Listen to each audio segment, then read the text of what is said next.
Doesn't it feel good to be alive in Detroit, Michigan today? Yes, it does. Let me talk to you. Hello, I'm Luke Michael Howard, clinical hypnotist and owner of Hypnosis Hypnosis. Who here would like to de-hypnotize some of their clients? Hands up for me. Who has overly analytical clients that sometimes hypnosis is not the best tool and you wish you had something in your back pocket you could pull out and use with them? Who sometimes gets lost in the process of what do I do next if they're not following along and would like to have a tool that works almost every time like a Swiss Army knife? Well, great. So today I'm going to teach you how to do that. I'm going to teach you how to de-hypnotize people with the 6 questions. Call it the question game. But before I do that, I should probably introduce myself. Is anyone here, just so I know, has anyone here ever watched a video of mine or come to any of my talks before? All right. So a little bit about me. My name, as I said, I am Luke Michael Howard. My company is Hypnosis Hypnosis. My nickname is the Hypno Punk. And I've been doing this for 25 years. I used to have 3 offices. One in Toronto, Ontario, Canada, where I live. One in Ottawa, where I used to live. And one in Las Vegas that I used to visit about once a month. And I have about 1 million people that follow me, subscribe me on all social media platforms. And I had a TED Talk about 10 years ago before everyone had a TED Talk. So there's some reasons why you should listen to me. I realized a while ago, in fact, the Hypno Pixie, let's give a round of applause for the Hypno Pixies, by the way. I would get clients, but I'd get clients in a weird way. Other hypnotists, other professionals, psychiatrists, psychologists, counselors would refer clients to me. And I thought, oh, this is very nice. But after a while, I wasn't sure if they were just sending me these clients because these clients were pains in the arse. And by the way, I use a lot of bad words, just so you know that going forward.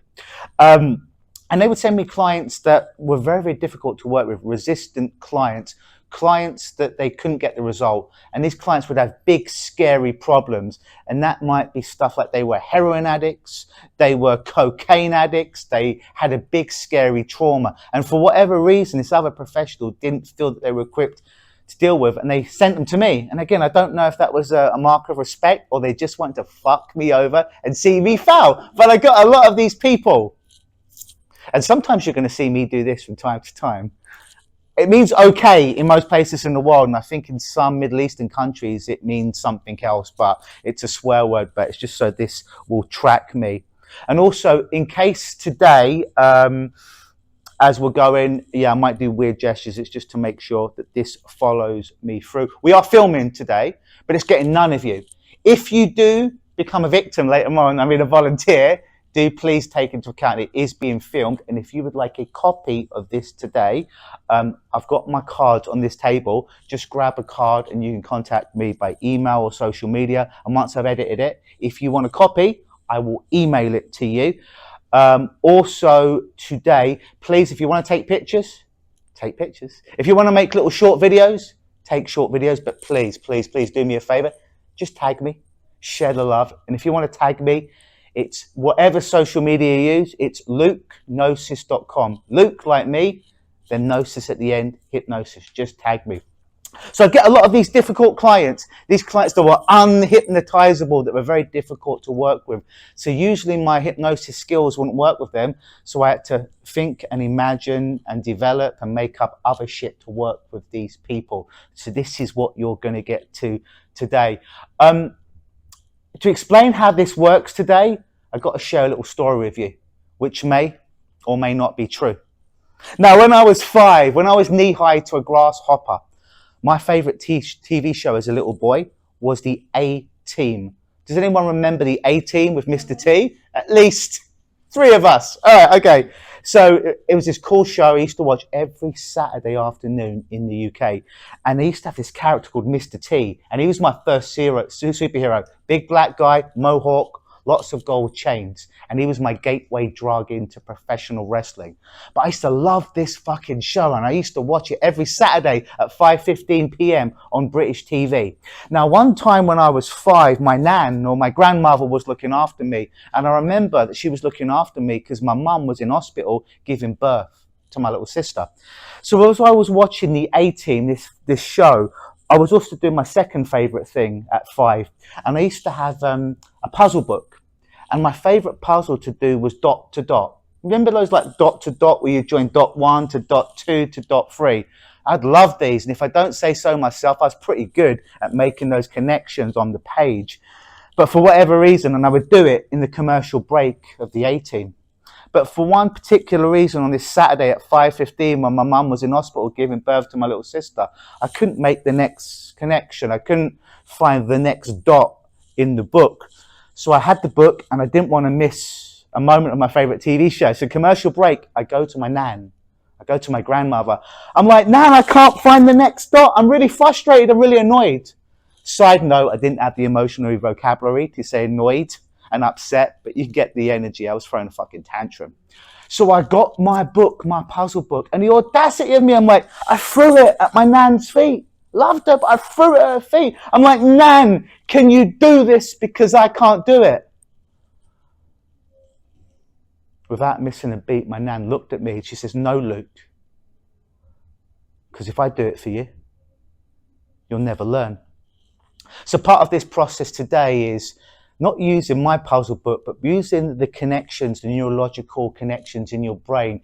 Is I want to teach this to you today. So you don't just read it and you don't just follow it like a script, but you can kind of embody it and step into it. So it just becomes a part of you. That's one of my goals here today. Now, I can't make you do it well because I ain't going to be there with you all the time.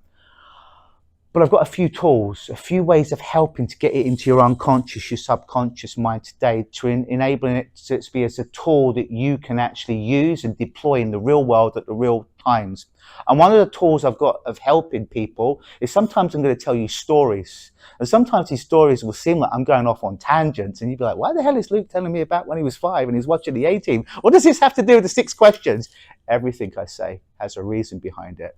Sometimes today I might get you to tap or hold certain appropriate parts of your body in order to make these connections in your brain. From time to time today, I might just look you deep in the eyes and say, you'll understand this and you'll get this easily and effortlessly. From time to time today, I might get you to close your eyes and engage in what I call psychological experiences, where I deliberately, with love, with respect, provoke and prod things coming up in your mind, in your body, so you get a real sensation. Because I don't want you to be able to do this verbatim of a script. I want you to be able to embody it. I say that all to say today, the way I've got of teaching you is very different to how most people will say. And it will seemingly sound like I'm just here telling you stories, but you'll enjoy these stories deeply inside. So what I wanted to tell you about these stories and these things that I'm going to help you to do. But before I do that, it usually helps if I share these 3 invitations with you. I see some of you are making notes, and that's beautiful. Make notes. However, don't lose your moment of being in it. If I think there's going to be a really potent point, because I've been doing this a long time, 25 years, I'm going to be like, this is a good opportunity to make a note. And I'll give you a word or two so you don't have to make long, copious notes, because you can get the recording at the end of it as well.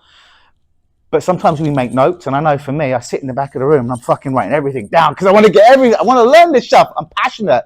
But then I miss the moment. But there's sometimes I learned shorthand. A certain word, a certain picture will trigger a whole technique in my brain. So instead of remembering the whole script, I just remember pipe. And then it comes flooding back. So if there are pertinent points today, feel free to take notes. But if there are real big points, because I don't have a PowerPoint presentation for you today for a reason. I don't have notes to give you because I want you to be interactive. But I'll tell you when to make a note, or I'll tell you if there's a real key moment that you might want to make a note on your phone, on your tablet, or on your notepad. Is that good? Cool. So the 3 invitations to get the most out of this bloody experience today. And you don't have to take these invitations, but I'm going to offer them. It'll just give you a better experience of embodying this.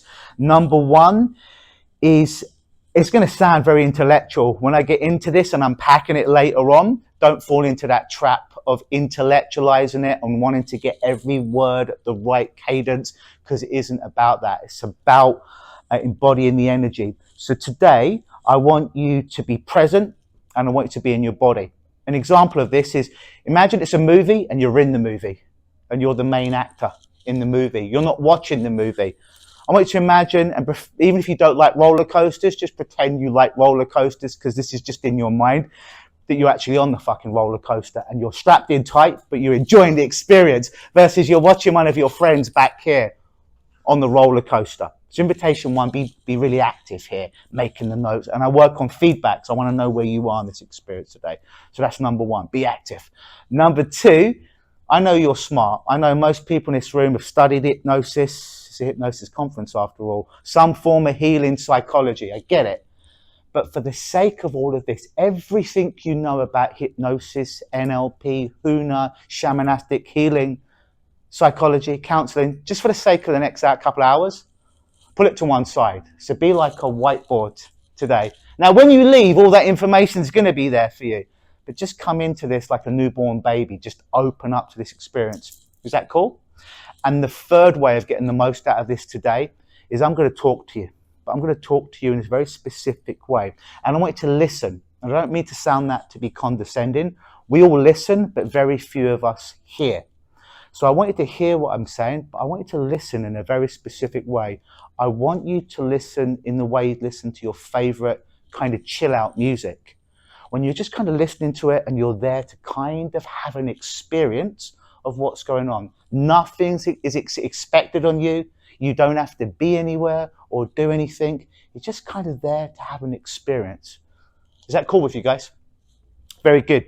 All right, so what is this? It's called the question game. And if I'm honest, I'm stealing this from someone. I mean, I'm borrowing it from someone. And you know, sometimes people have a technique and they try to pretend that they made up this technique. Of all love and respect to everyone who's here this weekend and every hypnosis conference or seminar I've ever been to, nobody created any of this shit. This shit has been there forever. Now, people might put a little twist on it, might trademark it, might put their name, like hypnosis on it, but I didn't create anything. The only difference between this content you're going to get today from me and someone else is me. You're getting it through my filtering systems and how I'm going to disperse it to you. But it's no different from other people. It's the same with you. No one created anything. The only difference is how I look at it and how I process it. But to say a lot of this work came from a couple of guys. One guy in England called Howard Cooper and one guy in Norway called Jørgen Rasmussen. All right, so give a shout out to those guys. And I'm just going to put a couple of twists from my own experience of working with people on how I use this. I call it the question game.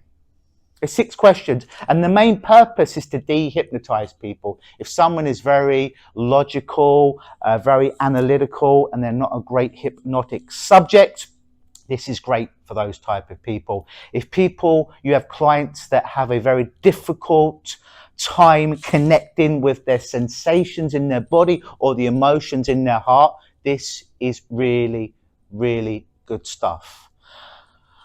But here's the first thing you might want to make a note on. Thank you very much. I am showing you a picture. Pretend I didn't just say that.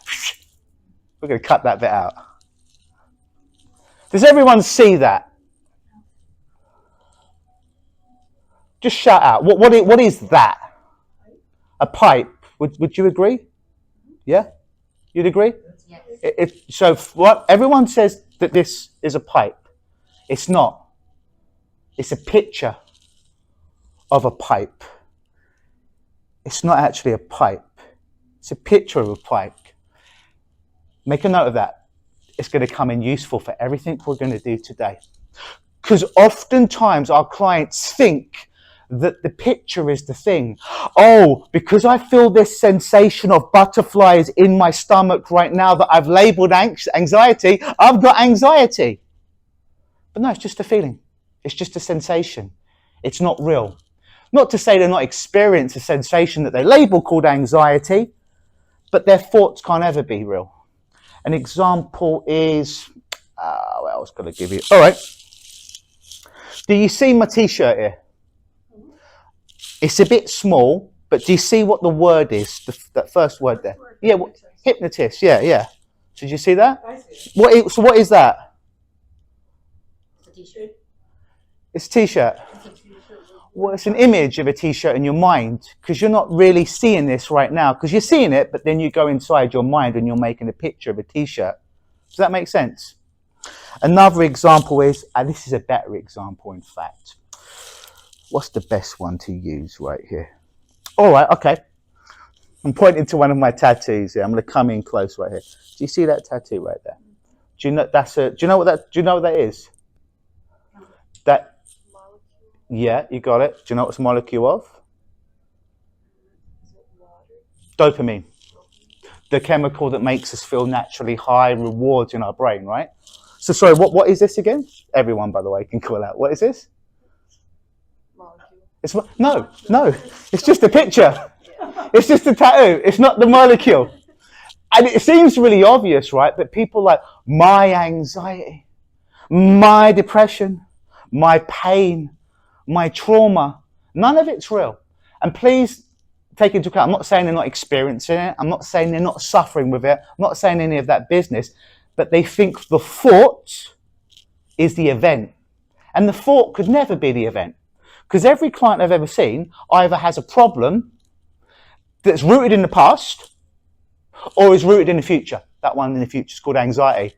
It's never in the moment. Well, why are you in my office? Well, look, you know, when I was 5, my dad abused me. That's not happening now. That happened when they're 5. It happened in the past. Or why are you in my office now? Look, I'm very anxious because when I think about giving that talk in front of all those people at a conference, I'm shitting myself. It's in the future. Every problem they have is either in the past, and if it's this thing called anxiety, it's in the future. Where is it? In the moment, it doesn't exist at all, yet they're fucking suffering in this very moment. Oh, remember I told you I'm going to give you a little cue and it's a good idea to take a note for a couple of words. This would be another one. I want to share an equation with you, all right? And this equation is not mine either. This equation comes from Senju Young. And the equation explains all of this work that I'm about to do with you. And it's this. Write this down and we'll unpack it. Experience times resistance. Experience times resistance equals suffering. Experience times resistance equals suffering. Experience times resistance equals suffering. So what does that mean? Well, I used to think my job when a client came in was to help them if they were a smoker to become a non-smoker. If they're an alcoholic, to stop drinking. If they have the chronic pain, to switch off the chronic pain. If they had PTSD, was to switch off the memories of PTSD. And as big as my ego is, and as much as I like patting myself on the back, I realized it was never about me. It was always about them. And they weren't having a problem with the experience that happened to them when they were 5. They were having the problem of suffering and playing the movie or the visualization or the memory. So whenever I say memory today, don't just think it's visual. It might be, but it could also be the sounds they hear around it, and it also could be the sensations they feel around it. So whenever I say memory or visualization, it doesn't just have to be the visual. It could be the kinesthetic, the sensations around it, or it can be the sounds. They don't have a problem with the event that happened because the event happened. They have a problem with the event that they're playing in their mind right now that causes suffering.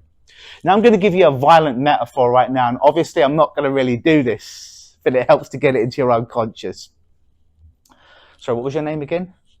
Bailey. Obviously I'm not going to do this, but Bailey, if I just gave you a right cross to your face, and these rings are like spiky, as hard as I could, in the moment, it would probably bloody hurt, right?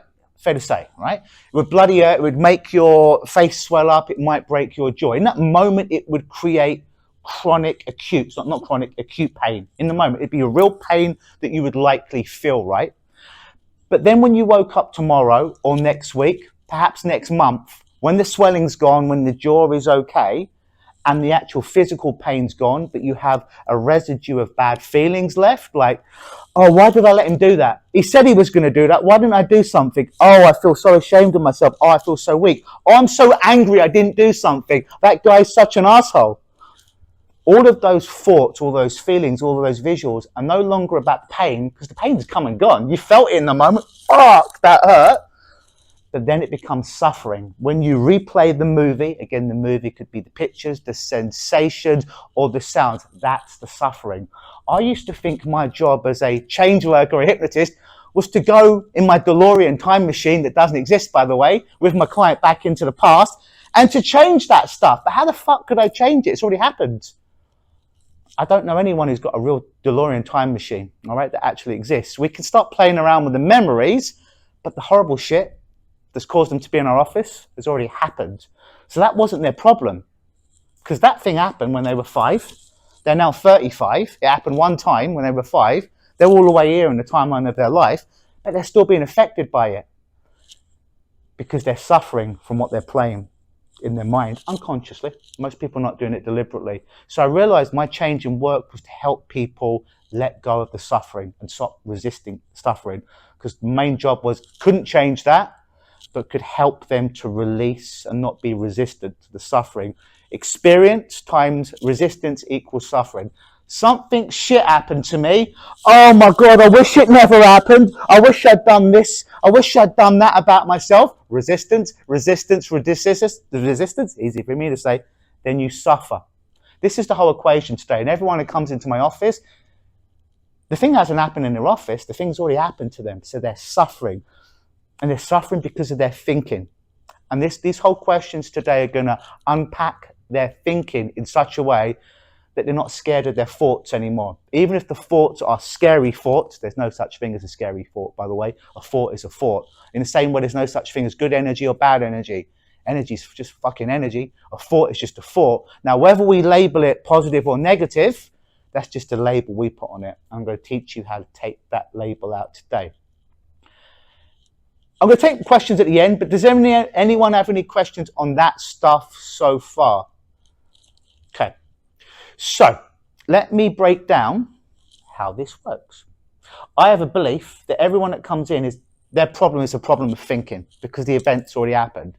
But let's just say they're in an abusive relationship and they're getting slapped around a little bit, and it might be ongoing. They're not getting slapped around in my office, yet they're suffering still in my office. They might not get slapped around for a whole week, but they're playing the movie of the next time they're getting slapped around and they're suffering. So even though it may be ongoing, it's the thought that's keeping them suffering. I want to help to give them some release from. So, I have a question. I asked Ruth about this earlier on, but I asked all of you guys now. So there's 2 ways for me to do this with you now. I can either do a demo with one of you guys and then unpack these questions after. So we do the demo, you don't know what's going on, but you see what's going on, and then I unpackage the questions. Or I go over the questions first. Then if someone's willing enough to come and be my demonstration subject, we can go through the actual demo. I don't care which way we do it. This is the audience participation part. I just want to know which way is going to be best for you. So let's do a little survey, right? Who would rather see the demo, then have the questions unpacked first? Hands up for those people. Nobody. One person. All right. So, all right. The other 3 is you'd want to see the questions, then the demo. Is that right? So we'll do it that way. All right. So how would you do this? The client comes in and we want them to get them on a thinking level. So client comes in. The first question is, let's just say, what's your problem? Oh, Luke, I don't think I'm good enough. Let's just say that's their problem they're coming in with, Luke, right? The first question is, do you want these thoughts? Well, it's pretty obvious. They probably don't want the thoughts, right? Do you want these thoughts? Everyone pretty much, well, no, I don't want these thoughts. That's why I'm fucking in front of you. That's why I dropped all this money on you, Luke. I don't want these thoughts. But the first question is, yeah, you want to write this one down. Do you want these thoughts? Also, someone could come in and they could have a rule like, everyone must like me. And that's their problem. Everyone must like me. And if people don't like them, it creates suffering. So you could do the work on that as well. But generally a thought, oh, Luke, I've abstained from drinking alcohol and I'm not drinking alcohol. However, I still have a thought in my head of drinking alcohol. Could you take the thought away? This is where this is useful. I'm on a diet. I want to get lean. I want to get slim. But I have a thought of carbs. Can you just get rid of the thought of carbs? No. Luke, I've given up doing crack cocaine. I'm doing all right. But I still have this bloody thought of scoring. I haven't scored. I've been off cocaine for, not me, I'm straight edge, but I've been off cocaine for a month. I still have a thought every day. Oh, what about cocaine? They think the thought is the problem, right? So this is how you can use it. First question is, as he gets the camera to track him again, do you want these thoughts? Number 2, do you choose to have these thoughts? This will make sense when we do a little demo later on, but do you choose to have these thoughts? Now, what would most people say? Actually, you know what? I'm going to throw it out to the audience. Do you choose, Ruth, to have your thoughts? Do you choose to have your thoughts? You don't? Okay. Brittany? Bailey, thank you. As a female wrestler called Bailey, I'm making a connection in my brain. All right, I got it. Do you choose to have your thoughts, Bailey? It would definitely seem that way, right? Yeah. Definitely seem that way. Hypno Pixie, do you choose to have your thoughts? I would say no. You would say no. So we've got no, no, yes. Linda, do you choose to have your thoughts? Yes. Yes. So we've got a yes, a no, we got 50-50. All right. I would say yes. I was always about, yeah, of course we choose our thoughts. Of course we choose our thoughts. Yeah, we're choosing it. I want to be empowered. Yeah, I'm choosing these thoughts because if I'm choosing it, I can unchoose it. I taught that forever up until the last couple of years. But I invite you to think of this way. You don't choose your thoughts. Bailey? If I asked you now, you willing to play a little game? All right. There's no way of losing this game. It's just fun. I want you to think of an animal, Bailey, and the first animal that comes into your mind, just say it out loud. Giraffe. Right. Would you say, Bailey, that was a free choice? Probably not. Oh, okay. Why would you say probably not? Because I don't favor that animal, and it just popped in my head against my will. So it just kind of came up without you choosing it. She's already proved the point, but all right, okay. No, it's good. You know what? We'll go a step deeper. You okay to play a little bit more? Change it. Choose whatever other animal, whether you like it, whether you don't like it. Choose another animal and let me know when you've chosen it. A fox. Right. So we went a bit deep with you. Did you choose the animal, the fox? No. Okay. All right. I've even unpacked. Right. Why do you? Because you started with a yes, but now you're saying no. I'm generally curious. Yeah. This is helping. Yeah. You've gone from yes to no. Why do you think you didn't choose that? Because when I thought of the draft, the fox was already behind it. Fair enough. So thank you for playing along. Yeah. So we don't choose our thoughts because very few of us are sitting down one day and we're like, I'm going to choose that anxiety thought to come up at 10:07 on a Saturday morning. Oh, it's arrived like my coffee. Now I could be anxious, right? They just kind of bubble up. And everyone kind of got there without me having to do this bit. But if I had a client, and oftentimes I do, well, yeah, Luke, I choose my thoughts. I get that about 50% of the time. To which I'd say, it definitely seems like we choose our thoughts, right? It definitely seems that way. And then I'll do what I did with Bailey. I'll ask him to choose an animal. And sometimes they'll choose a dog or a cat, a typical thing that you'd figure someone would. And sometimes they'll come up with something like a giraffe, which is not typical. It doesn't matter. Then I'll say, did you choose that? And they'll be like, well, yeah, totally chose it. Because Luke, I want to fuck with you. And I knew that you'd think cat or dog. So I went for an exotic animal, went for giraffe. I said, so you absolutely chose that consciously? Like, yeah. I'm like, so let me get this right. You went into the database of your brain. And with every animal that exists or has ever existed, you had access to them in your mind in that moment. Dog, cat, rat, giraffe, hippopotamus, baboon, and every other animal. And of every animal that you had access to in your brain in that moment, you just selected giraffe. And they're like, well, no, giraffe just came up. Or dog or cat came up. So the second question is, do you choose your thoughts? No, they just kind of bubble up, right? They just kind of bubble up. So if you can't choose your thoughts, and occasionally you have the thought of anxiety, or you're on a diet and you have the craving of sugar, or you're abstaining from alcohol and you have the thought of alcohol, and the thought comes up, oh my God, look, the hypnosis didn't work. Oh, I haven't drank, I haven't overate, I haven't had a panic attack, but the thought still comes up. Because the thought comes up, it hadn't worked. But you don't choose your thought, right? It's a bit like, if you don't choose your thought, it's a bit like you've gone to a Broadway play. Anyone like to watch theatre or Broadway plays here? All right. So it's a bit like there's a Broadway play. You've watched it, you've loved it, you've enjoyed it, you've paid for your ticket. And at the end of the Broadway play, everyone's giving a standing ovation to everyone on stage. And then suddenly you get out of your chair in the 5th row and you run in front of all of the actors. You're like, thank you, thank you. And you're taking credit for everything the actors did on stage. But you weren't even on stage. So you would never do that. But every time you take credit for choosing your thought, that's kind of what you're doing. You'll say, oh, it was me. No, you didn't choose your thought. Your thought chose you. And there's a great quote from Byron Katie. And anyone know who Byron Katie is here and the work? Nobody? Hey, come on in, take a seat. Byron Katie has this quote, and the quote goes something along the lines of, when you argue with reality, you only lose, but 100% of the time. You might want to make a note of this. When you argue with reality, you only lose, but only 100% of the time. When you argue with reality, you only lose, but 100% of the time. Here's an example. Here's my card.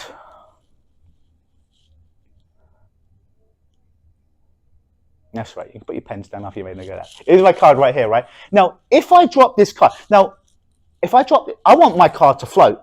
I want my card to flow. So when I let go of it in a moment, I really want it. I'm choosing for it to float, right? But I know that when I let go of it, this thing called gravity is going to take over and make it fall. But I'm choosing the thought that I want it to float. And if it doesn't float, I'm going to be really upset. And it doesn't. Now, it doesn't matter that I'm saying I'm choosing my thought for this just to float in the air. I'm choosing the thought. It doesn't matter because every time I let go, gravity takes over, right? So here's the thing. When you argue with reality, you only lose 100% of the time. When you argue with the thought that your thoughts coming up are just coming up by their own and that you're not controlling it, it's a bit like arguing with this thing called reality. You're going to only lose but 100% of the time. So question number 1, do you want these thoughts? Question number 2, do you choose these thoughts, right? Hey, anyone that's just come in as well, I'm recording this so you can get a copy of it at the end. Just grab my card and you can email me or social media. I'll send you a copy. And if you step beyond this line or in front of this line, you're going to be on camera, just so you know. And I use a lot of bad words. Other than that, hey, good to see you. Question number 3. And you might want to make a note of this. And then when you made a note, look up here. Do you accept that these thoughts just appear? Question number 3. Do you accept that these thoughts just appear? One more time, because the mind likes repetition. Do you choose that these thoughts, do you accept that these thoughts just appear? So a client comes in, what's your problem? You know what, I'm not good enough. Do you choose that these thoughts just appear? And the way you are asking them, and you'll see it when we do a demo later on, you're not just asking them and you're not looking for a quick answer. And it's not an intellectual thing. You want to set up the frame that I want you to take a moment when I ask these questions and process them. Sit with them, be mindful of them, embody it. It's not an intellectual exercise. You're intellectually jacking off here. I want you to sit with it. I want you to embody it and feel it. And whatever response you have after that is okay. We're going to work through it, right? So you're not just delivering it like a machine gun, bang, bang, bang, or a handgun. You're letting them sit with it, right? Do you accept that these thoughts just appear? Now, it builds upon the question we just asked, right? And the reason that we'd ask that question is we just want to affirm in their mind that they've accepted it. Well, do I want these thoughts? Whatever they are. I want to drink alcohol now, but I'm an alcoholic, so I don't want to do that.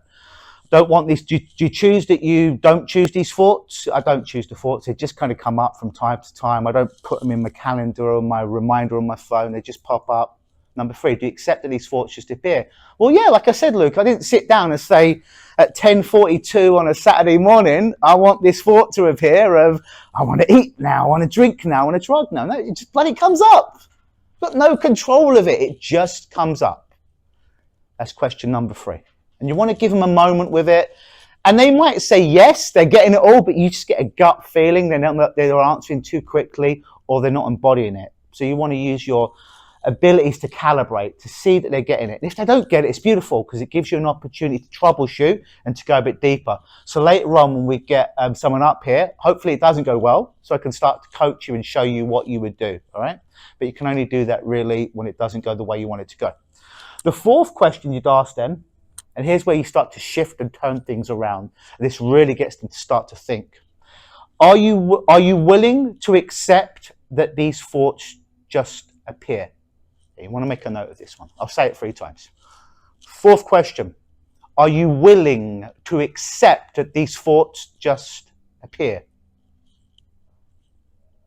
Are you willing to accept that these thoughts just appear? We're not asking them if they want these thoughts to appear.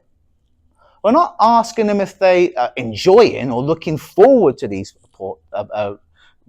thoughts appearing. We're asking if they're willing to accept that these thoughts just appear. What's the difference between want and willing? My cat, Mr. B, sometimes shits on the ground. I don't want to pick up his shit from the ground, but I'm willing to pick up his shit on the ground because I love him and he can't do it himself. I don't want to pick up the shit, but I'm willing to do it because I love him and he's not going to do it himself and I want my house and apartment to smell nice. So that's the difference between want and willing. What's the difference between do you accept that these thoughts disappear and are you willing to accept these thoughts? Well, yeah, Luke, I accept that these thoughts appearing that I'm anxious and people are just going to be laughing at me and I'm going to have a panic attack, but I don't want them to appear. I know they're going to appear, but I don't want them. Resistance. I know that they're going to appear. Well, look, yeah, I'm willing to accept that this craving for alcohol, drugs, food, whatever the addiction, the choices, I accept it's going to come up, but I don't want it. Can't you take the thought away from me? It's the thought that's the bloody problem, Luke. I don't want it. Remember, experience times resistance equals your experience. All right? So we want to take out the resistance. This work is all about taking out the resistance. Yes. Yeah, I'm going to tell you that again because I think I might have butchered that slightly. All right, here we go. Experience times resistance equals suffering. So what that means, and you'll get this on the video, you have an experience of something happened either in the past or it hasn't happened yet. It's not happening right now. Oh, when I was 11, I was bullied, right? I'm over here. And now I'm a 45-year-old man. Oh, I wish I'd stood up to those kids. I wish I didn't let them take my lunch or beat me up. Why was I such a pussy? Why was I so weak? Why did I let them do that? Why wasn't I stronger? Why did they choose me? Resisting. Why didn't I do something about it? Why was I weak? Why did I make myself a target? I'm now resisting something that happened when I was 11, right? Like, I don't know how many years ago, 30 years ago, something like that. That's the resistance. That's what creates the suffering in the moment. I ain't being bullied now, but I'm suffering from the bullying when I was 11. Does that make sense? Cool. No problem at all. So, question number 4. Are you willing to accept these thoughts just appear? Well, number 1, do you want these thoughts? We'll use alcohol addiction. No, I don't want the thoughts. One there, look. I don't want the thoughts. Pretty easy to get people to agreement for that. Number 2 is, do you choose to have these thoughts? Again, most people said they kind of just come up. I don't choose my thoughts. But if they're like, well, no, I chose my thoughts, rather than we want them to say, no, they just kind of came up. There's some work we can do about that. You'll get them on the video. Number 3, do you accept that these thoughts are appearing? Yeah, because remember, if you argue with reality, you only lose, but 100% of the time. All right. I might not accept this thing called gravity, but my card's going to keep falling down. So I may as well just not argue with what is and accept it, because if I argue with what is, I'm resisting it. Remember, the resistance equals the suffering. I don't want to get rid of that shit. Number 4, are you willing to accept these thoughts appear? So, all right, I don't want to think about alcohol. I'm not choosing it. It just bubbles up in my mind from time to time. I accept that it bubbles up from time to time and I've got no control of it. Are you willing to accept it comes up? This is where you start to melt the resistance. Well, no, they might be like, no, I'm not willing. I'm not willing to accept it. This is where you lost me, Luke. I'm not willing to accept or allow these thoughts to come up. I don't accept it. So here's where the coaching might come in, right? So I might say something along the lines of, Like I reframed it. I'm not asking if you want it. I'm not asking if you want to pick up the cat shit or you want this feeling, this pain, this suffering, but are you willing to accept it just comes up? So if you think of resistance like this, I'm holding on to this microphone case really tight. The problem isn't the microphone case, although we think it's the microphone case. The problem is me holding on to it because this is what creates suffering right now.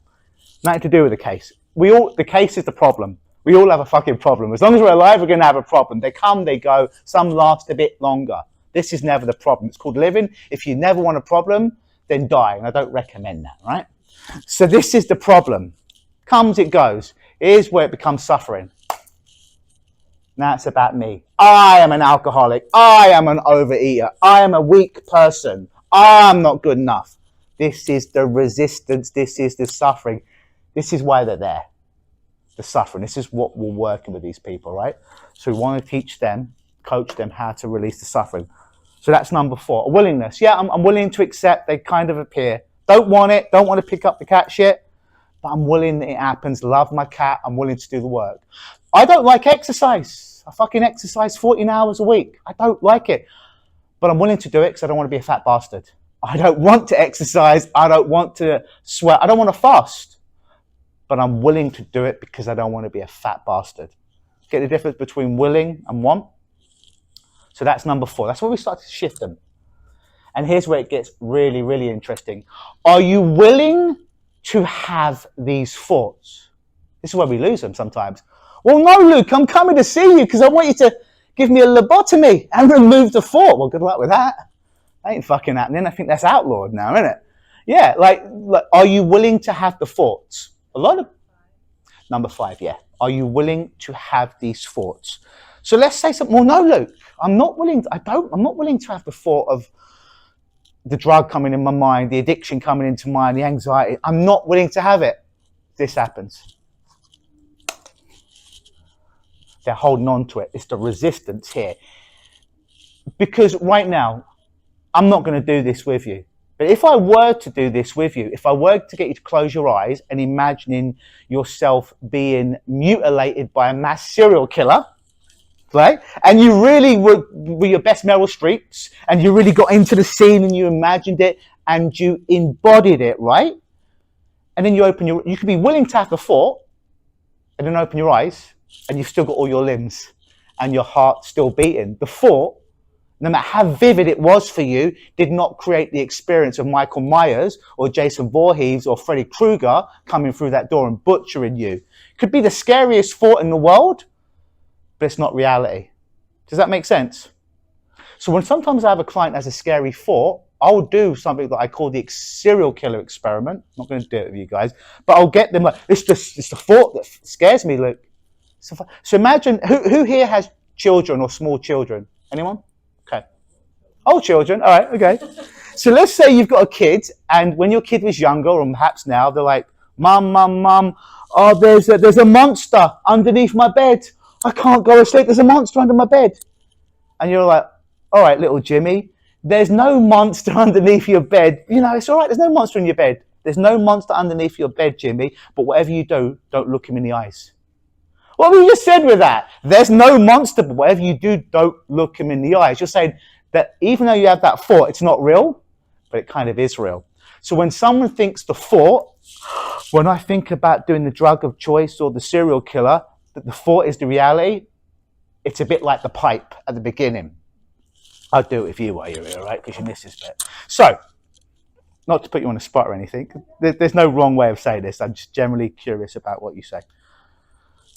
What was your name again? Catherine. Hey, Catherine. What is that?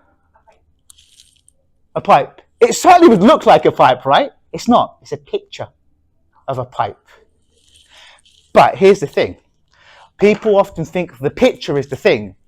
The picture in my mind of me getting bullied is me getting bullied. Well, how could the picture, the movie, the sensations, the sounds ever be the bullying? Because the bullying happened when I was 11.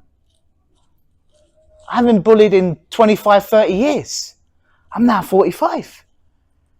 So it can't be the bullying. It could only be the picture, the thoughts, the sensation, the pipe.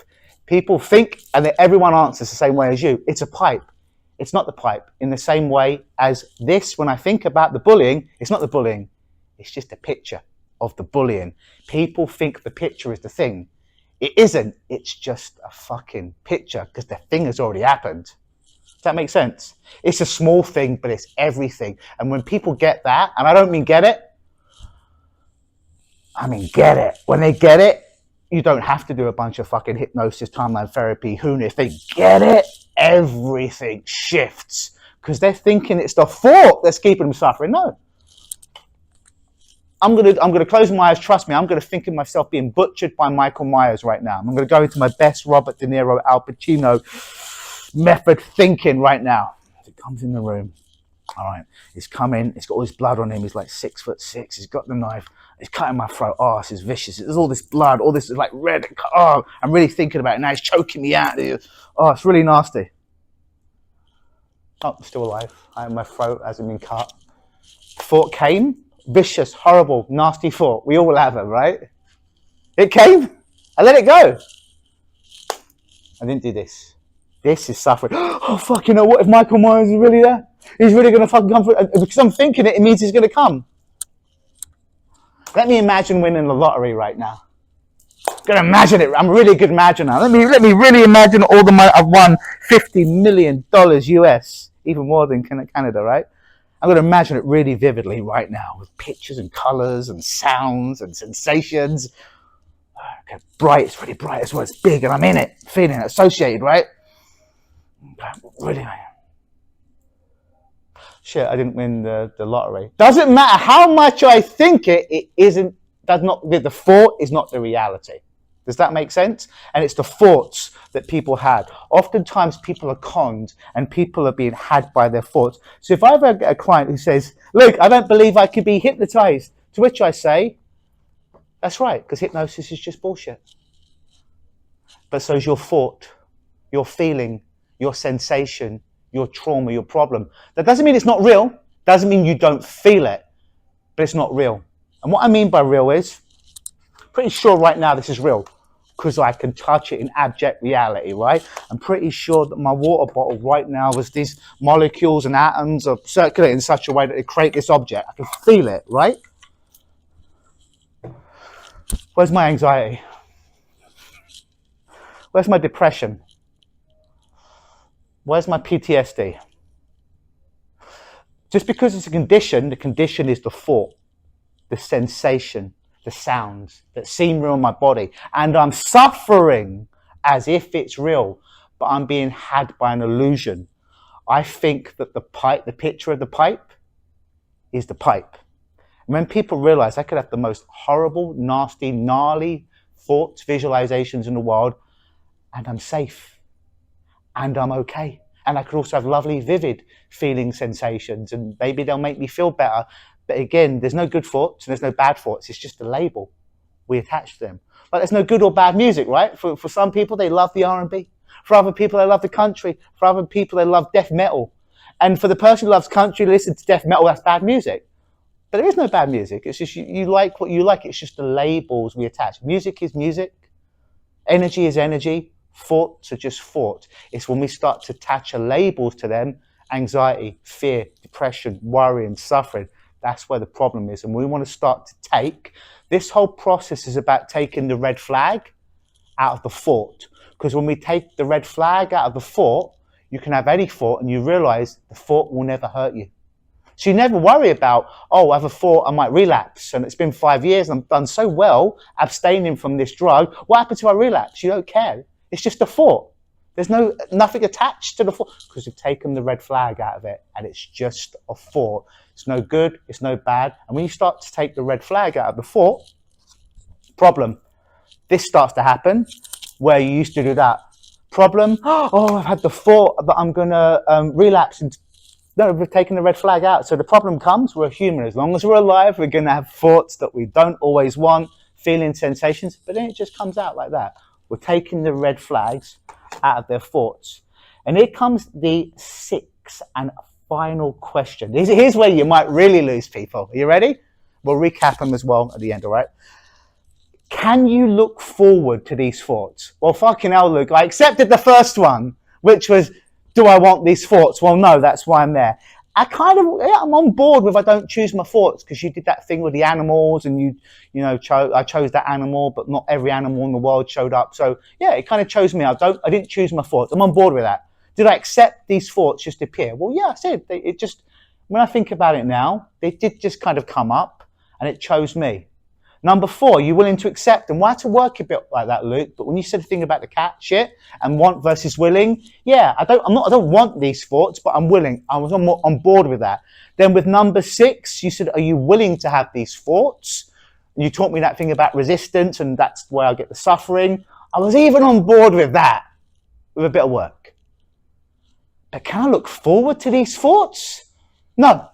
Can I look forward to thinking I'm going to start drinking again after 5 years? Can I look forward to the thought that I've got a client, he's a good friend of mine, got brain cancer. He's had it removed. He's had every form of chemotherapy, radiation. He's having vitamin B drips. He's coming to see me. He's doing everything he can. And there's no cancer in his body right now. But what he comes to see me now for is, he's like, Luke, I'm doing great. The healthiest I've ever been. The cancer is gone. I don't even care if it comes up again. You've taught me not if it comes up again and I die, I don't even fear death. I don't even fear death anymore. If it happens, it happens. But every month he has to go for an MRI. And every month, that week leading up to the MRI, a bunch of anxiety comes up. I don't even care if it's positive, there's a tumor that's there, or it's negative, it doesn't exist. Of course, I wish, if it's not there, it's great. But I'm not worrying about either. But the not knowing if it's a yes or a no, that's my worry. So that's what I work with now, and that's just the thought, so making them be okay with, can I look forward to these results being horrible? Could I look forward to these results being positive?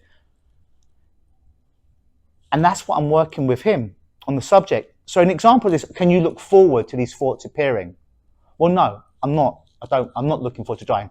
I'm not looking forward to the thought of having a panic attack. I'm not looking forward to the thought of putting 10 years of sobriety, pissing it down the toilet with my first drink. So I say, yeah, most people would answer it that way, because that would be a natural response, right? And I say, do you know what would really worry me about you?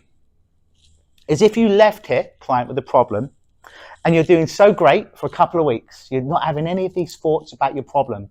And then you catch yourself like, aren't I doing great?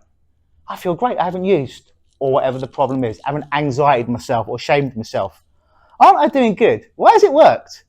Oh, it's worked because I haven't had the thought. You've now put the red flag back in the thought. Oh, it's worked and I feel good because I haven't had the thought. But if the thought appears, now I'm going to relapse, have anxiety, have depression. And I'd hate that for you, because that would kind of unwind, that would unknot all the work that we've done here today. So you know what I really hope for you? My ultimate goal is when you leave here, that thought of, insert the problem, comes up for you. Because it can come up and you can be like, oh, there's the thought labeled depression. There's the thought labeled anxiety. There's the thought labeled alcohol. There's the thought labeled carbohydrates. There's the thought labeled crack cocaine. And being resilient enough to be like, oh, the thought came up and I'm okay. And then get on with your day. Because that would have got them the experience. They've taken the red flag out of the thinking of the experience. I know that's a lot that I've just dropped on you there. And we're going to do a demo if someone's willing to be a participant in a few moments. Any questions? Actually, let me ask that in a different way. So, what do you want to talk about? Anyone got any questions about any of that so far? You're welcome. Do you, in your work, give people something to counter those thoughts? No, you've missed the whole purpose. No. Shame on you. No, I'm just kidding. No, I'm interrupting you for a reason. Stop. I'm interrupting you for a reason. It's not the thought. It's never the thought. By thinking the thought's the problem, you've now dropped the red flag back in the thought, and you'll be like, oh, and I'm not being rude, but I want to stop it, be a pattern interrupt for you, right? By thinking it's the thought, you haven't got it. And that's okay, because this is a new concept and you'll get the video. By thinking it's the thought that causes the problem, you think you've dropped the red flag back into the thought. Well, the process of when, and it's so beautiful that you brought that up. Thank you. Because we get this with clients, right? Sometimes clients will do that. They'll be like, but Luke, that's all great. But what if the thought comes up? And then we realize we've missed a step with them, right? And it might not be because we haven't actually taken someone through it and you've watched it yet, or you haven't gone through it yourself. It could be that bit's coming up. And it might be that we need to unpack some of it. So it's beautiful. Thank you, Linda, for bringing it up.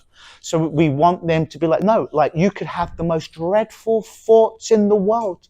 Remember when I was here and I was miming Michael Myers coming through the door and doing something horrible? You could have the most horrible thoughts in the world, but as long as you've taken the red flag of it and you realize the person's left. Remember I said my ultimate gift is, are you looking forward to having these thoughts? Well, no, Luke. Step 6. No, Luke, I'm not willing to have these thoughts because that's horrible. Well, no, I'm kind of willing to have them because that means that it isn't the thought that was the problem, it was the label and I had dropped the red flag in it. So now that I can allow the thoughts to come up and be okay with it, I'm going about my day. I used to be a crack addict. The thought of crack comes up. Oh, I used to use it, didn't I? Yeah, I used to enjoy it, didn't I? Yeah. That's the problem. But I don't do it anymore, do I? No, it just floats. There's no problem. It becomes the problem when you get the resistance. But isn't that then another thought? That was my question. Is that I'll often have people say, I'd rather breathe than smoke.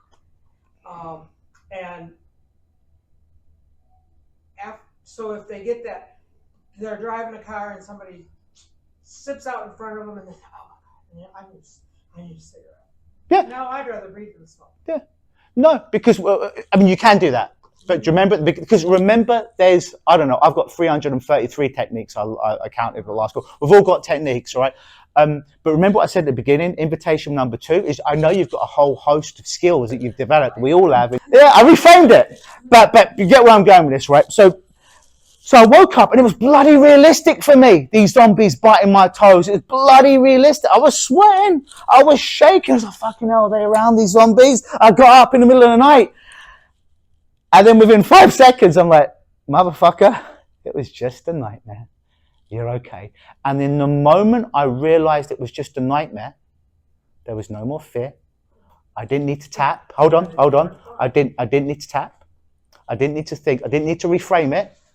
I accepted the thought, and the thought was, it's real. And as soon as I realized the thought wasn't real, because no thoughts are, it took the red flag out of it. Thank you. You got it. And it was like, it's still the zombie thought, but the red flag is, I'm not in danger. It's not real. It felt real 5 minutes before. In that movie in my mind that I was being had by, it was bloody real. But as soon as I got up, I'm like, where are they? Do I need to get my barbed wire baseball bat like Negan? Oh no, it was just a nightmare. Red flag got removed. Then it was okay. Didn't have to do any additional steps. Didn't have to do this breathing pattern, this tapping pattern, this finger tap holding pattern, this havening pattern, this cute reframe. It's all too much work, especially at 3 o'clock in the morning.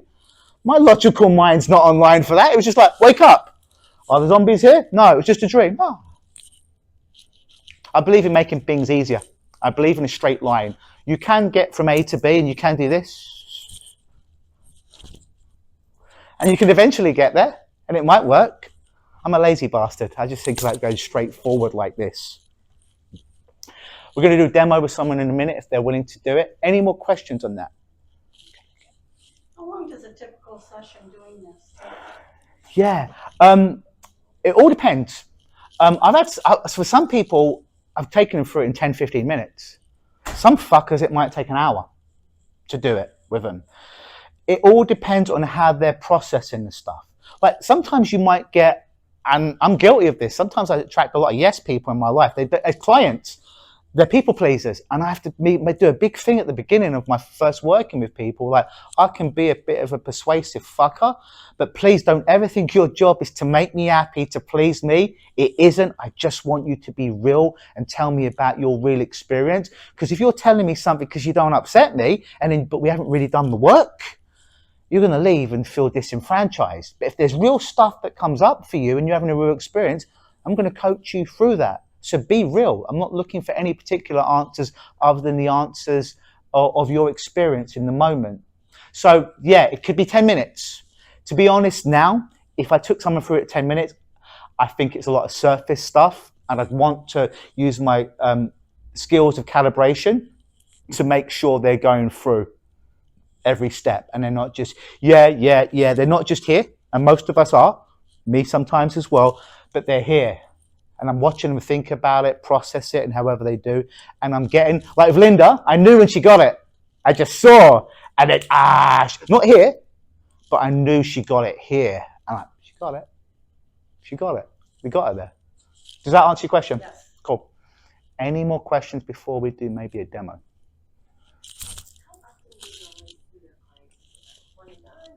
One and done. That'd be a good program. One and done.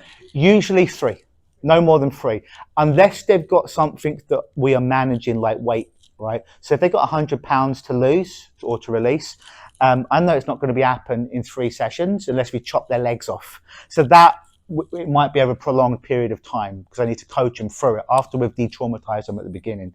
But pretty much for every other problem, 2 to 3.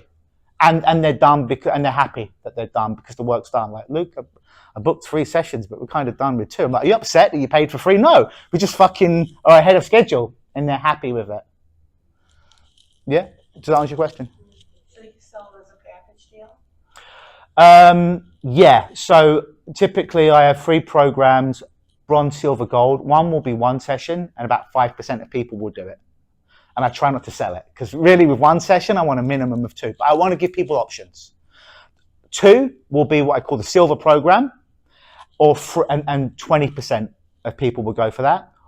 Or 3, which I call the gold program, and about 75% of people will go for that. I give them free reign, but in reality, I want them to do 2 or 3, minimum of 2, because 1, even for my own ego, I want to know. And it's hard to know if they just come in and never see them again. I want them to come in and know that they're on the right path. So a minimum of 2, but typically 3. Yeah. Any more questions? Yeah. No, ask whatever you want. So we're into out. We've covered most of the content. So for the next hour, what we can do is we can do a demo. If someone's willing to do it after I've answered your question, or I'm happy to answer any questions about this, or not to pat myself on the back, but I've been doing this 25 years. So any question you have about hypnosis, healing, or even marketing, business, sales, I'll answer. Or if you don't want any of that stuff, I'll just teach you some real woo-woo, fucking deep, out there, magical shit. But you can tell me what you want. I'm happy to do. You can use me any way you want. Yeah, what was the question? What do you call this session? Like, is it hypnosis? Is it healing? Is it a combo of both? I call it hypnosis. However, depending on who I'm working with, I make it very clear, although I'm a hypnotist, and I've got 37 certificates out of hypnosis, I've got another 100 certificates in some really fucking weird shit. Do you mind what I use? They're like, no, Luke, as long as you fucking help me to get rid of it, call it fucking Huna, call it NLP, call it hypnosis. The only reason I'll mark it as a hypnosis, I love the word change worker. It's great for us. If I tell one of my clients I'm a change worker up front and they haven't heard hypnosis, what the fuck is a change worker? A life coach? What the fuck is a life coach? So I use their language, but when I've got them for a screening call, which is the first step before there's been any exchange of money to see if we're a good fit, then I'll start to change the languaging from hypnotist to change worker. And depending on how open they are, I'll start to talk about all the other shit that I do. If it's a client that's very logical, very business-minded, I'll still tell them I'll use their language, the neuroscience, the amygdala, but in reality, I'm doing shamanistic fucking healing on them, but I'm calling it something else. They think I'm doing, like when we were talking about Tad James, NLP trainer, he would teach timeline, hypnosis, NLP. You're paying for your practitioner, your master practitioner, your trainer's training, but what I learned last year, after 25 years, I'm telling you I'm doing that. And when I'm doing my demos on an NLP training or a hypnosis or a timeline training, I'm teaching a technique. But when I have a client on stage, that's not really what I'm doing with them. I'm taking my Vaiku or my spirit guides to go and take out the gestalt from their physiology and from their higher self. But I'm calling it timeline therapy. So I'll call it, and the technique will still work, but I'm actually doing some other shit because I want to bulletproof it. Like, I want to hit him with the bazooka. Yeah. Any more questions? Would somebody like to go through this process? It will help everyone, by the way, if you're willing to do it. And we don't want to do a big like life situation, like a big end of the world, but something that's a thought or a sensation that you'd like not a sensation, a thought, a belief that you'd like to get rid of or have some help with, because it will help everyone to isolate all of this that we've gone through today. Remember, you're going to be on camera as well. So you don't have to tell us the full story, but just so I can prod the experience inside here. Anyone willing to want to do it? Sure. Come on up, give Ruth a round of applause. And Ruth, no pressure. No, here's the thing. I'm going to sit down with you. Yeah, please take a seat there. And we'll go through it. And whatever your natural, I know that we've gone through this, but whatever your natural responses are, just let your natural, and it's good for me to kind of coach you through and for these folks to kind of get, oh, she didn't answer the way he wanted to. Great. And then you can start to see us, whatever. But what I'm trying to say is whatever comes up for you is right. There's no right way. There's no wrong way. Okay. You cool with that? I'm going to grab my water right now. Do you have something that, like a thought or a thought level problem you like to get rid of? Well, I've always liked sweets and carbs. Okay. But since I became diabetic 25 years ago, it's like all I can crave. It's like I can't stop the cravings for sugar and carbohydrates. Okay. Want to work with that one? Yes. Lovely. First question. Do you want these thoughts? No. No. Well, that's pretty much why you volunteered to be here, right? That's right. That's why anyone would pay us any money, right? They don't, where the fuck would I want to be? Like, yeah, I want these thoughts. Why am I paying you X amount of money, Luke? Like, oh, so yeah, we get that, first of all. And I know we've gone through the process here, but whatever comes up for you, your honest response. I'm not looking for a stooge, just Ruth be Ruth. Okay. Forgetting what you learned here, do you choose these thoughts, these cravings? No. You don't choose them? I don't want them. Not do you want them, do you choose no, those thoughts? No, I don't choose to have them. Okay. They just pop up. They just kind of pop up. All right. Okay. We kind of know if someone said, well, no, of course I'd choose them. I'd bring up the animal thing. Were you here for the animal? You'll get it on video. But you know what? While we've got time, what I might say, if Ruth says, yeah, of course I choose my thoughts. I'm an empowered woman. I'm a trainer. I'm a hypnotist. Of course I choose. I'm at cause. I choose my thoughts.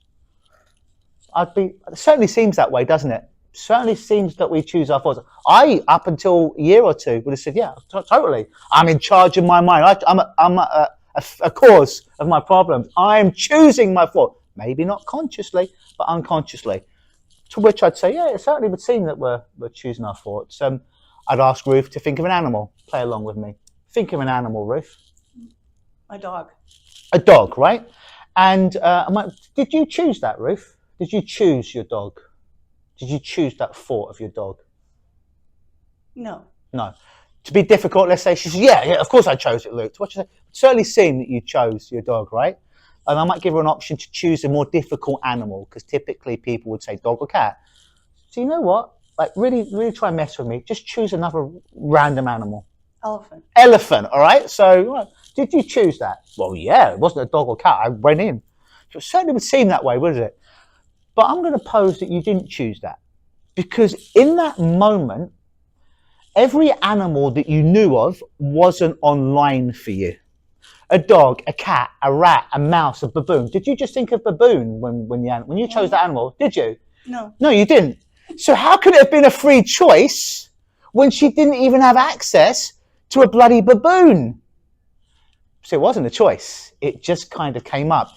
It's a bit like, would you go to Burger King and order a quarter pounder? Why?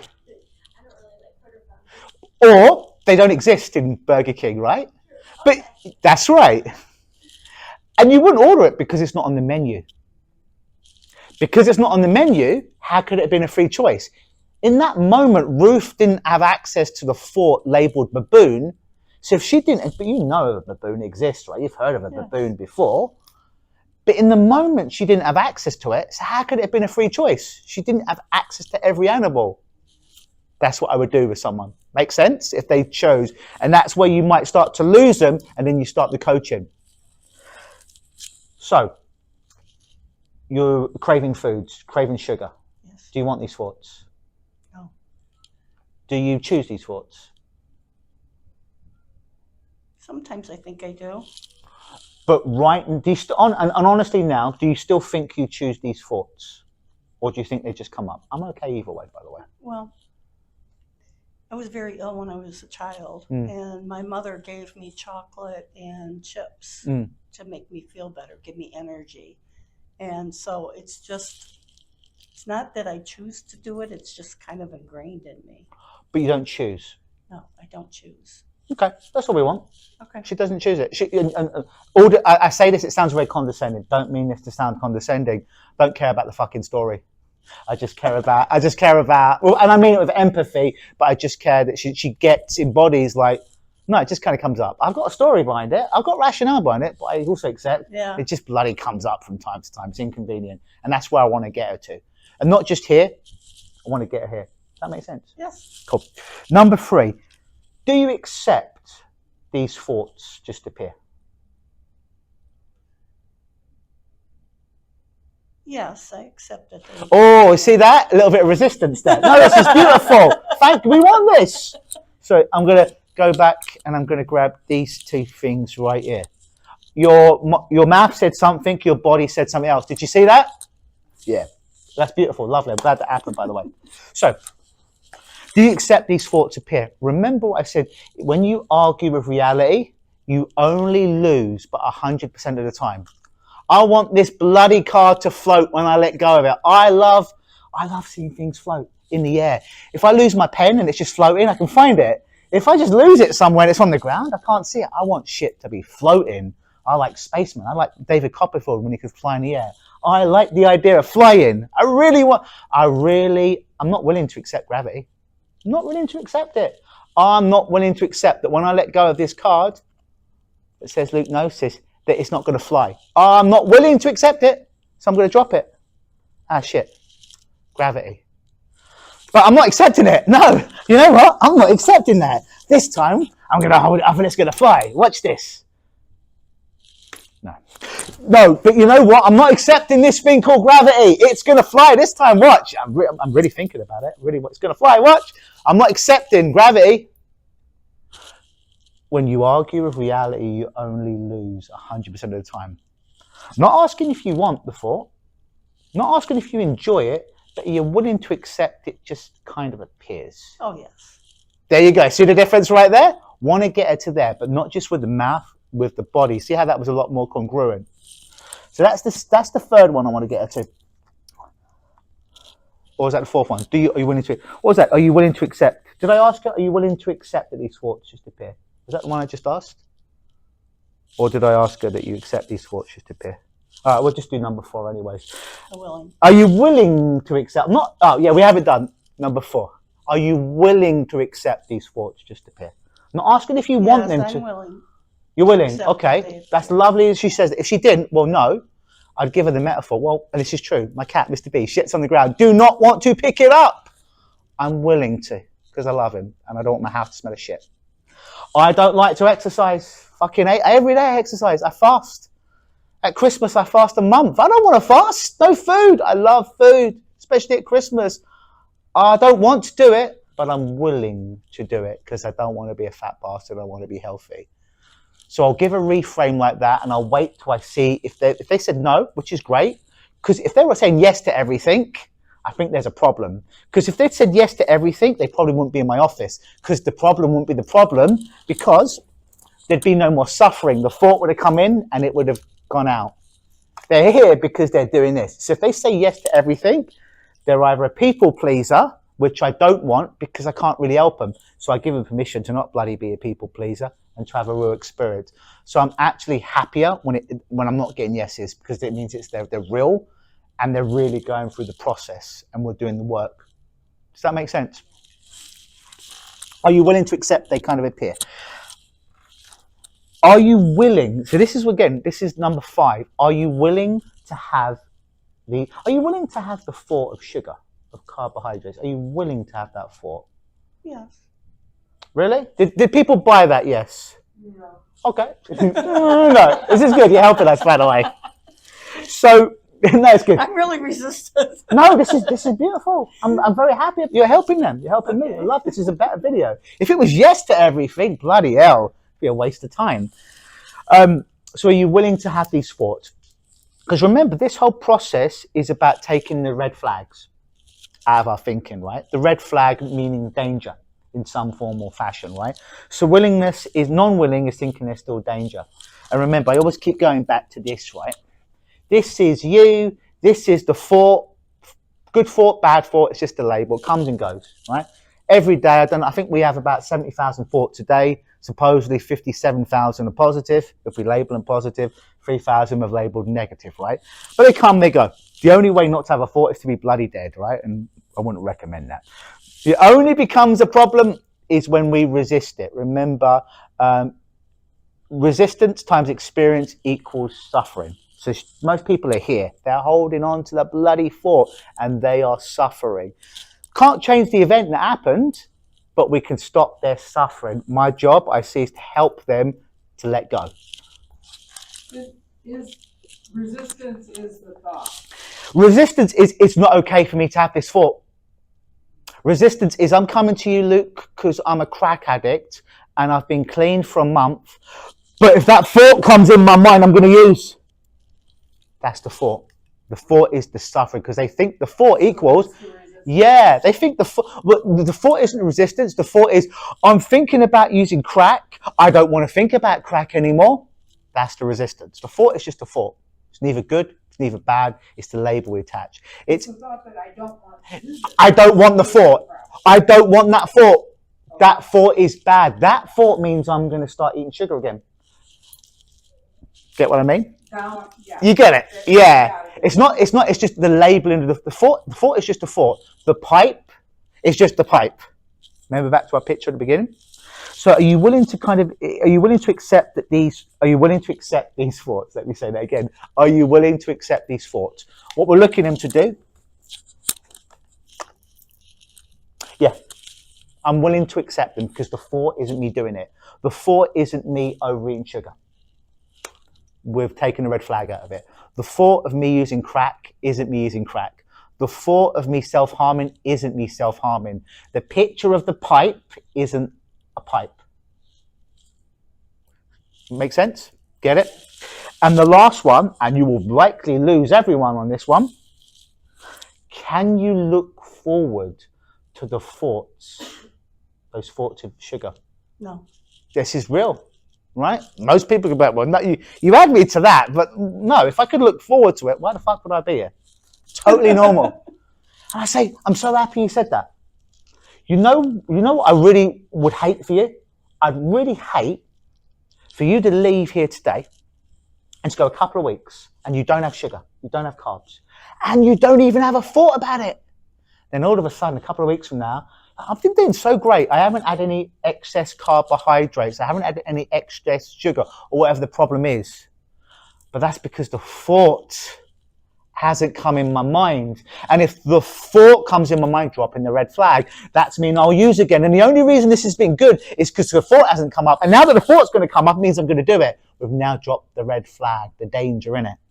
I'd really hate that for you. You know what I'd really love for you though, is you leave and occasionally you think the thought just pops up, which you already know you can't control, you don't choose. The sugar, carbohydrates, I'd like that. It comes up.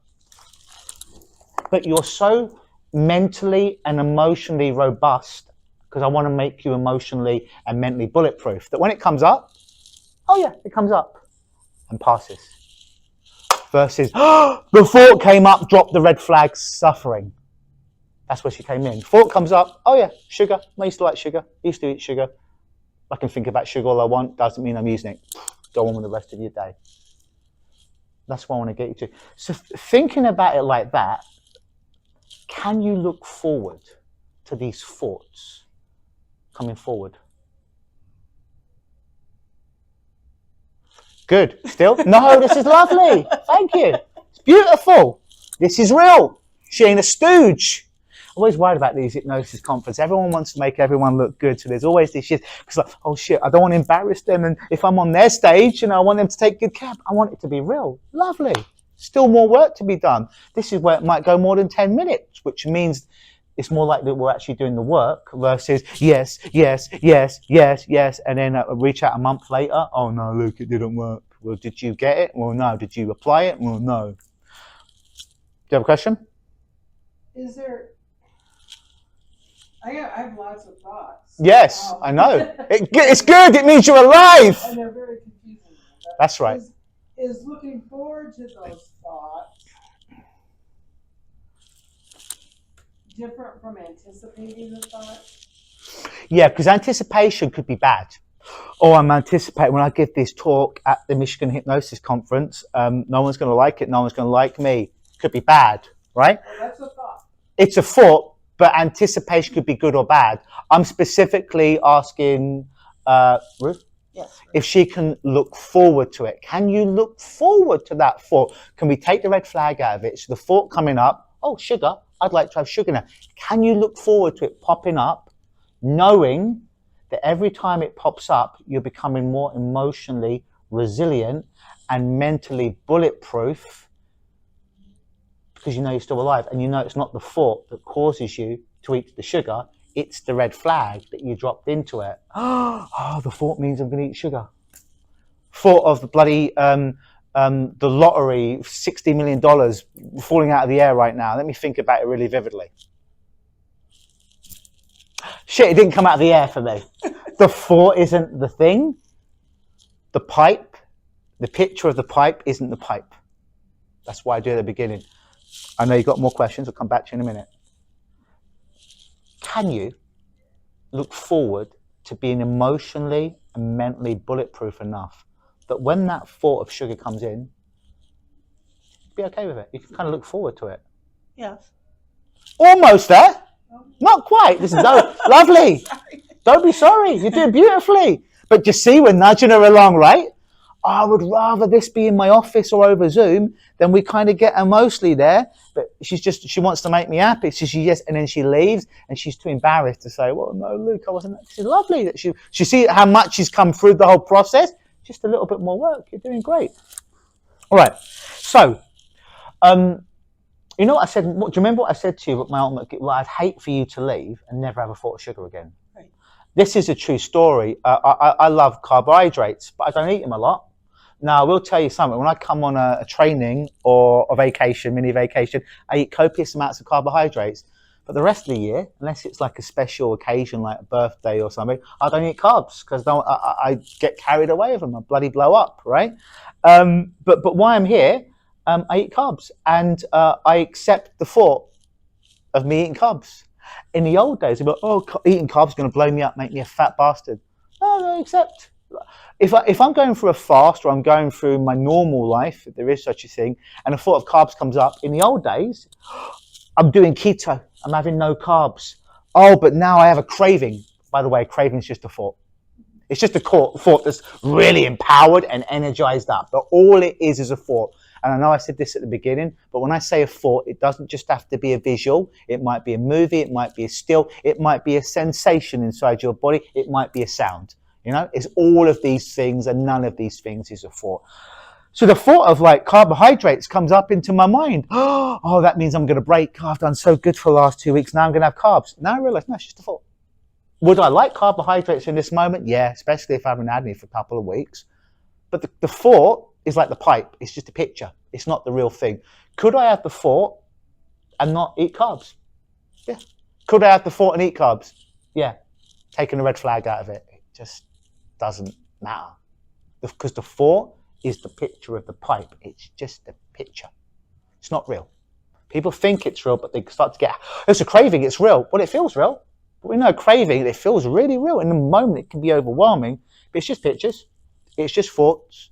It's just sensations in various degrees. So if I get a heroin addict, I'm like, yeah, it's just, and they're jonesing. It's just a thought. It's a really persistent thought, but it's just a thought. It's not good. It's not bad. It just is. You, the thought, problem, it's not okay for me to have this thought. Is it okay? I'm throwing this one in there on the spot because she's challenging me. I love it. You're making me develop this. Could you be okay having the thought of carbohydrates? Yes. Yeah, it's pretty congruent, right? And I didn't ask you, is it, would you be? I'm just, could it? Well, yeah, it could. I could also be Superman. I'm not Superman, but I could. There's a reality, right? There's a could. I'm adding this now. You might want to make note of this. We kind of addressed this earlier. Are you willing to have the thought? Yes. Okay. And knowing all of that now, can you kind of look forward to that thought appearing? Knowing, before you answer, that by the thought appearing, you've taken a red flag out of it, and you're more emotionally and mentally resilient and bulletproof because you realise it ain't the thought that hurts you, it's the red flag. You dropped it that says it wasn't safe at one time. Could you look forward to that? Yes. That every time you have that thought, you've just taken a red flag out of it. And it embodies, I can have this thought a million times a day and I don't have to eat carbs. Do people buy that time? I wanted that. Yes. Yeah? Yeah. What about you? How does that feel for you? Feels good. Does it feel different? Yeah. So that's kind of what we're looking at. We might need to recircle a couple of them. I might need to say the same thing 10 different ways. That's all right. That's really what I did. At the end, I said the same thing 5 different ways until she got it in there. And like really not got it here, but I wanted her to get it in there. The thought doesn't mean acting on the thought. Yeah, it just means, and having a thought, no matter how visceral it is, that's why I did the Michael Myers thing coming in and murdering me earlier on, is no matter how vivid it is, it's not real. It's just a thought. And the label, good thought, bad thought, is just a label. And we all made up the labels. This thing called anxiety didn't exist 100 years ago. This thing called depression didn't exist 150 years ago. I'm not saying they're not real. I'm not saying people don't suffer and have these things. That's absolutely not what I'm saying. But someone made up these labels. If I get someone that has anxiety, and I say, well, how does that feel in your body? Well, how do you know you got anxiety? Well, Luke, my stomach is like flipping over. It's like I've got a million butterflies going on in my stomach. My temperature gets up. I get red. This lets me know I've got anxiety. Oh, so great. All right.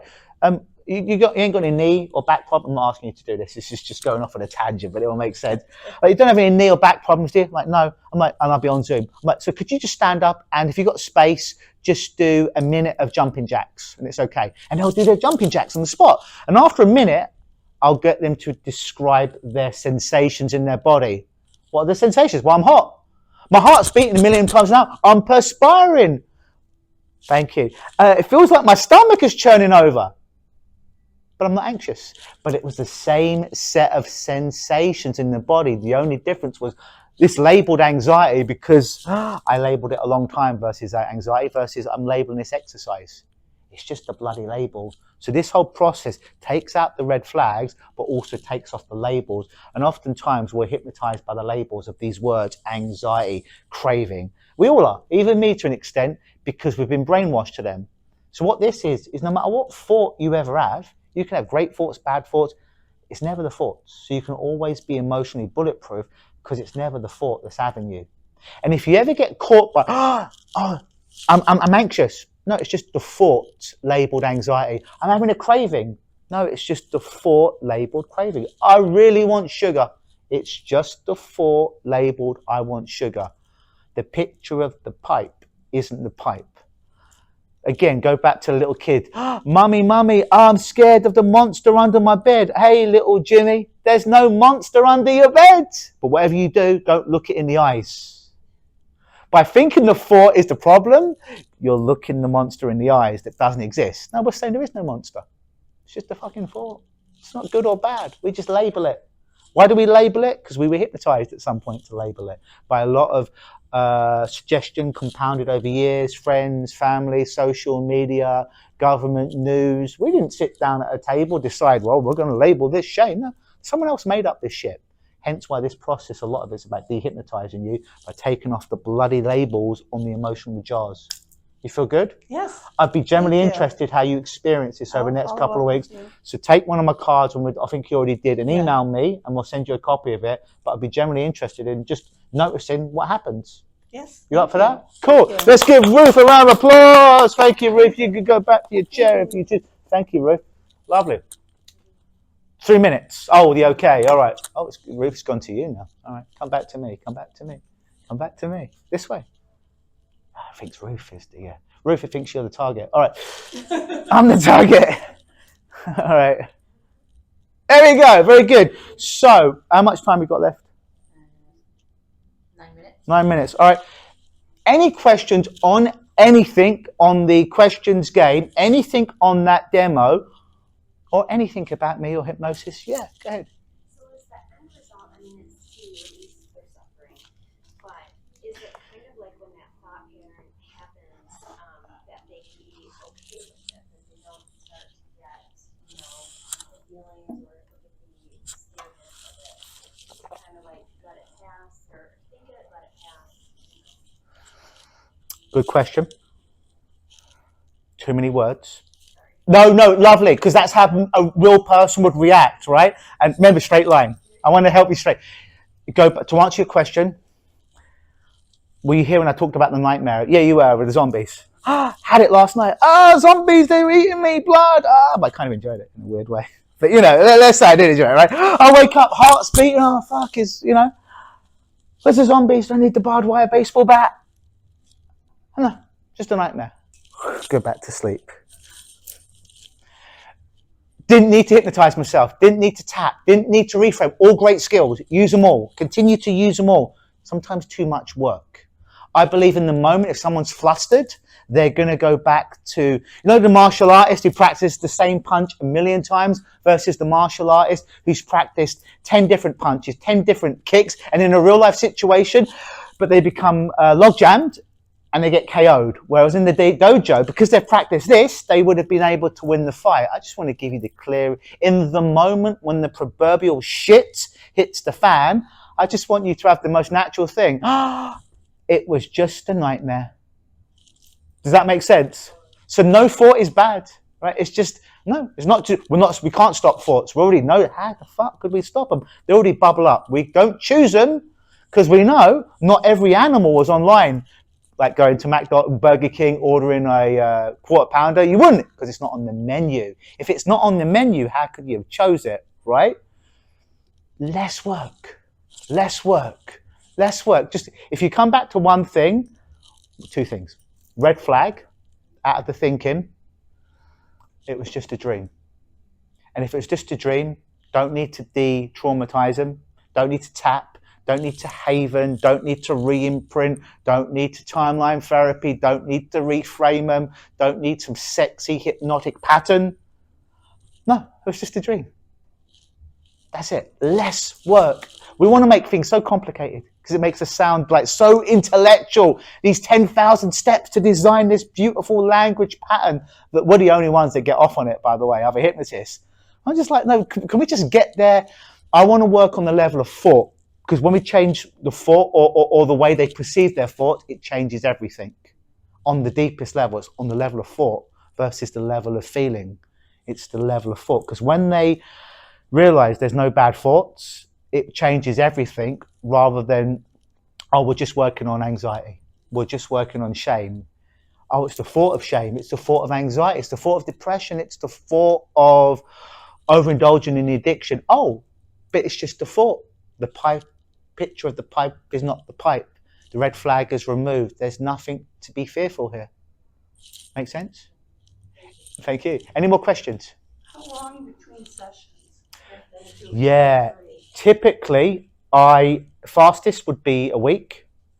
Anywhere between 1 to 3 weeks. If it's in the old days when I used to do this, if it's less than a week, the whole processing time, they haven't had enough processing time, and I'm always looking for two changes. The first change is in the office that I see. The second change is what I call the reality change. Is when they go out in the real world and they interface with you can't see me, and they interface with reality, and they can come back and give me a reality report. bloody hell, Luke, this thing that we did together, it worked there, it was amazing. But there's one particular area, this one particular situation over here, I still need to work with. And I would only have known that if they went out of the real world and had the experience that I couldn't replicate in my office, because I'm a hypnotist, not a psychic. If it's over 3 weeks, I often find that the cord, essentially, for want of a metaphor, snaps. So I want it to have enough elasticity so we can pull them back in and everything is still online. 1 to 3 weeks. Anything less than 1 week, I don't feel enough time. I've trialed it. More than 3 weeks, sometimes we need to go back to the first session because they've forgotten certain elements. 1 to 3 weeks is the sweet spot. Does that make sense? Yeah. Any more questions? Fantastic. Well, like I say, if you would like a copy of any of this, take my card from the table. I'm going to probably edit it and then just drop me either an email or all my socials on the back of the cards. Shoot me a message on social. I'll send you a copy so you can watch it and go over it. If you've got any questions, ask me in the hall. I'm going to be here today, tomorrow, or message me, email me. Other than that, if you've enjoyed today's presentation, I've been Luke Michael Howard of Luke-Gnosis Hypnosis, aka the Hypnopunk. If you have not enjoyed today, my name has been Mike Mandel. Thank you so much.